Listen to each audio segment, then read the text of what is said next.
Hello everyone.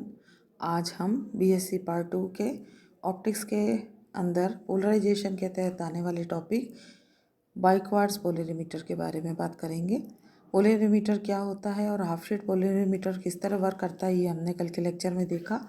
आज हम दूसरी तरह का पोलरीमीटर पढ़ेंगे जिसको कि हम बाइक्वार्ट्ज ध्रुवणमापी या बाइक्वार्ट्ज पोलरीमीटर कहते हैं। द्विक्वार्ट्ज की रचना एवं क्रिया, इसे किस तरह से बनता है और कैसे काम करता है। अर्ध आवरण युक्ति के द्विक्वार्ट्ज युक्ति अधिक सुग्राही होती है। कल हमने हाफ शेड पढ़ा था, तो उससे ज़्यादा ये इफेक्टिव होती है। क्वार्ट्ज की दो अर्धवृत्ताकार पट्टियों को जोड़कर एक वृत्ताकार पट्टी बनाई जाती है। इनमें से एक भाग को वामवर्ती घुमाता है तथा दूसरा भाग दक्षिणावर्ती घुमाता है। दोनों पट्टिकाएं इस प्रकार काटी जाती है कि वे अपनी प्रकाशिक अक्ष के लंबवत होती हैं। दोनों पट्टिकाओं की मोटाई करीब 3.75 मिलीमीटर रखते हैं, जिससे कि इनसे होकर पार होने वाले पीले रंग का प्रकाश 90 डिग्री कोण पर घूम जाता है। इस युक्ति के साथ श्वेत प्रकाश का जो है हम वो प्रकाश उपयोग में लेते हैं। जब ध्रुवक से पार होकर आने वाला द्वित प्रकाश द्विक्वार्ट्ज पर लंब रूप से आपतित होता है तो वह अपनी प्रकाशीय अक्ष की दिशा में गमन करता है, परंतु साथ ही उसके ध्रुवण की दिशा भी घूमती है। चित्र में दिखाए अनुसार यदि ध्रुवक का घूर्णन, ये देख रहे हैं हम, राइट, सब कलर को अलग अलग डायरेक्शन में लेफ्ट और राइट में रोटेट हो जाएंगे। ये तल OL की दिशा में है तथा तब द्विक्वार्ट्ज के आधे भाग में वह वामवर्ती घूर्णित हो जाता है और दूसरे आधे भाग में दक्षिणावर्ती घूर्णित हो जाता है।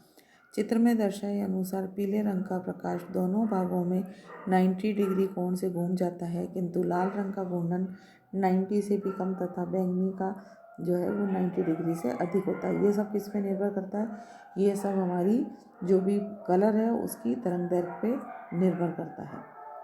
अब विश्लेषक का तल भी यदि OL दिशा में हो तो विश्लेषक से होकर पीला प्रकाश दिखाई नहीं पड़ता। परिणामतः विश्लेषक से होकर दिखाई देने वाला प्रकाश लाल एवं बैंगनी रंग का मिश्रण होता है। इस प्रकार के प्रकाश को क्रांतिक वर्ण या टिंट ऑफ पैसेज कहते हैं।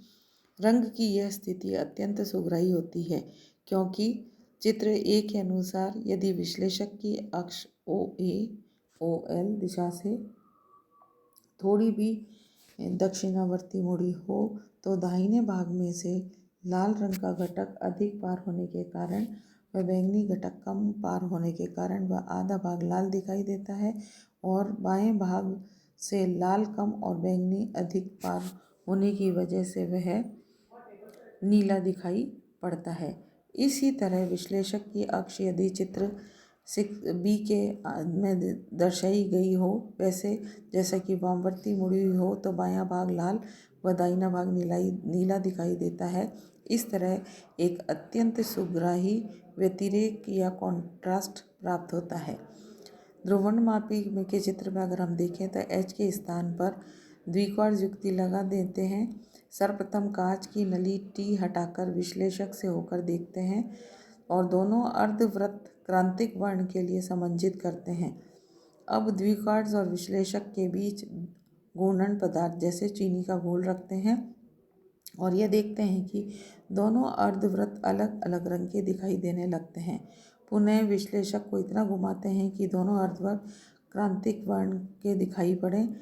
जितने कोण से विश्लेषक को घुमाया जाता है वह उस पर लगे पैमाने पर पढ़ लेते हैं। इस तरह घूर्णन कोण ज्ञात किया जा सकता है। सीमाएं या लिमिटेशंस क्या है इसकी? वर्णांधता होने पर इस युक्तियों का उपयोग नहीं किया जा सकता। दूसरा, घूर्णन गुणांक ज्ञात करना। प्रयोग में थीटा का मान घोल की भिन्न भिन्न सांद्रता C पर ज्ञात करते हैं, तब थीटा तथा C के बीच में ग्राफ खींचते हैं जो एक सरल रेखा में प्राप्त होता है। इस ग्राफ से थीटा बाई C का मान ज्ञात कर लेते हैं। यदि नली की लंबाई L हो तो जो गुणांक है, घूर्णन गुणांक का मान आ जाता है ρ = tan θ/L/C। विभिन्न ध्रुवणमापियों की सुग्राही की तुलना, comparison of sensitivity of different polarimeters. एक वर्णीय प्रकाश का उपयोग करते हुए सरल ध्रुवणमापी द्वारा ध्रुवण कोण को ±2 डिग्री सुग्राहिता से मापा जा सकता है। श्वेत प्रकाश का उपयोग करने पर इसकी सुग्राहिता ±5 डिग्री रह जाती है। अर्ध आवरण युक्ति का उपयोग केवल एकवर्णी प्रकाश के साथ किया जा सकता है। इसकी सुग्राहिता +0.1 डिग्री होती है। जब घूर्णन कोण अधिक हो तो द्विक्वार्ज युक्ति सर्वदा उपयुक्त होती है।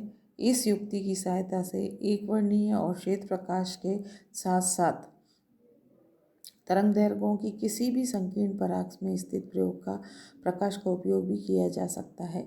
यह ध्रुवणमापी उस तरंगदैर्घ्य के लिए सर्वाधिक सुग्राही होता है जिसके लिए क्वार्ट्ज का घूर्णन कोण 90 डिग्री हो।